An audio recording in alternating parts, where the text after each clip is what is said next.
Hey guys, thanks for coming back, and today we've got our hands on a Tibo Bond 4 wireless Bluetooth streaming unit and amplifier. It's a mini amplifier which is rated at 2.2 times 25 watts per channel. It's a two-channel unit, and it is streaming by Tibo.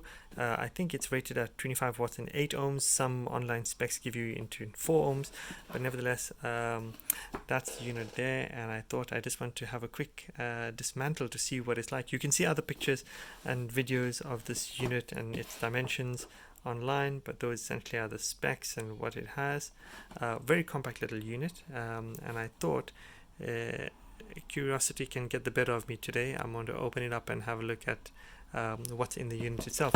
So to give you a quick idea and rundown, I have already dismantled it, but I'll let you know how easy it is to dismantle. So essentially that base plate is at the bottom there, and it's got 4 main screws holding the chassis at the bottom, and you would need to unscrew the 2 screws that are there. These 2 screws are slightly smaller, and essentially in the corners of those units you actually have the rubber feet which you need to peel off to gain access to the screw itself. So after peeling them off very carefully, I've managed to unscrew those screws, and as you can see, that's the size of the 4 screws on the corners, and those are the 2 screws at the end. When you take this off, it's quite a nice steel metal base plate with some felt covering the grill so the dust doesn't get in.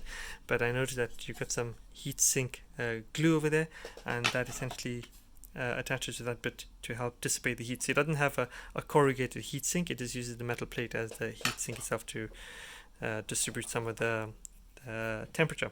Once you remove that, you'll see 4 small screws holding those in, and once you undo that, you will have to very carefully pry it so that the 3.5mm headphone jack and the Ethernet port at the back are slipped backwards and then lifted up.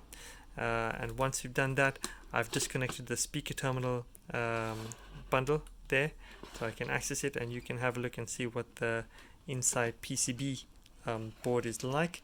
And this is, like I said, very much more out of curiosity, because I've seen a lot of other Chinese type of Bluetooth units, Bluetooth mini amplifier units boards out there, but I wanted to have a look at what the makeup and spec of this was. So you can see Bond 4 2020-047 revision 1.4, and it looks like a fairly decent spec board really, and you'll see the various wireless and Bluetooth modules there, and I hope that is useful for you.